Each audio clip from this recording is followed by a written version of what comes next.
To learn how we got here, Get out of the car! or to incidents like this, Told him not to reach for it! we have to go back nearly 130 years to 1893, when vehicles were first built in America.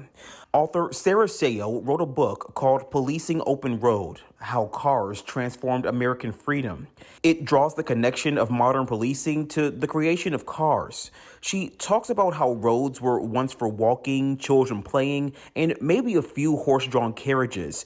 But then dozens, hundreds, and eventually thousands of cars started using those same streets.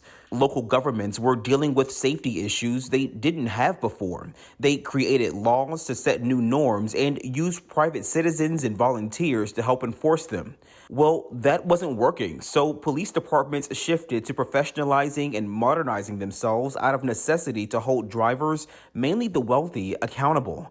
Over the years, Sales says those police departments grew by the thousands because of prohibition and to handle the traffic violations.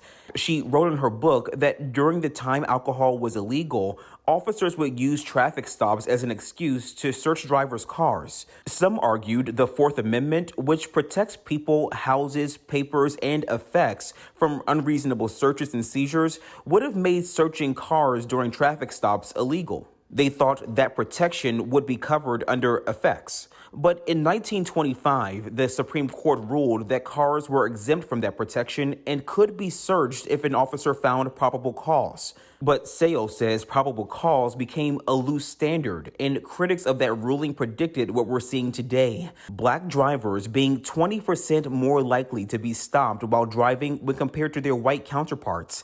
And after being stopped, the Stanford Open Policing Project found African Americans were more likely to be searched. Encounters that may make situations like these more likely to happen. According to Sayo, this history shows how procedures designed to help keep us safe on the road ultimately, what she believes, undercut our nation's commitment to equal protection under the law. In Washington, Michael Quander, WUSA 9.